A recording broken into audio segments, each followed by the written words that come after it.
And I am back to do the sock example because I ran out of time. Knew that was going to happen.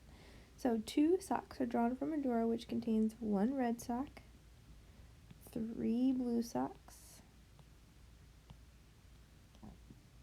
2 black socks, and 2 green socks. So once a sock is selected, it is not replaced, meaning once you take a sock out, you do not put it back in, meaning this is a dependent event. Find each probability. So the probability that I pick a black sock, so that's just the first one, that doesn't change. So how many? 1, 2, 3, 4, 5, 6, 7, 8. And how many black socks? 1, 2. So 2 out of 8. Then the end means to multiply. A green sock. Now again, picture one of these being gone. So green, there are 1, 2 green socks out of not 8, but 1, 2, 3, 4, 5, 6, 7 socks total. So 2 eighths times 2 sevenths is 4/28, which simplifies to 1, no, that's wrong, 4/56, which simplifies to 1, I don't know what 56 divided by 4 is, 14th. So 1/14. Number 10, 2 blue socks. So now my black sock is back in. 2 blue. So we have 1, wait, no, sorry. Not 1 blue. 3 blue. 3 blue socks out of total of 8 socks. Then we're going to multiply that by, now picture one of those being gone.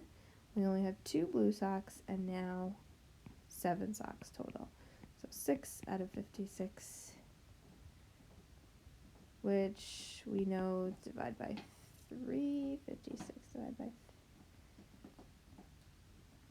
oh my gosh, 56 divided by 3. Nope. 2. Let's do 3/28. There we go. Number 11, probability of picking, oh, by the way, if you're using a calculator, you'll just jump right to the step. Probably won't have to simplify. Number 11, the probability of picking a green sock. So again, now we're back to what we were at. There are 2 green out of 8 total, then a red sock. 1 red out of not 8 total, because we already got rid of one of these greens, but 7 socks. So 2 out of 56, which is 1/28. And the last example, 2 green socks. So we're back here. 2 out of, let me erase this, 8 times, again, one of these is gone, so 1 green sock left out of 7 total socks. So 2 at 56 again, which simplifies to 1 out of 28. Okay, so hopefully that makes a little bit more sense than how I left you guys off in the last video. Here are the examples that I'd like you to practice, but also I'd like you to do the attached document 10.5 practice. It's notes, but just do the ones that are numbered. You don't have to do like the definitions and the warm-up. All right, if you have any questions, let me know. Good luck.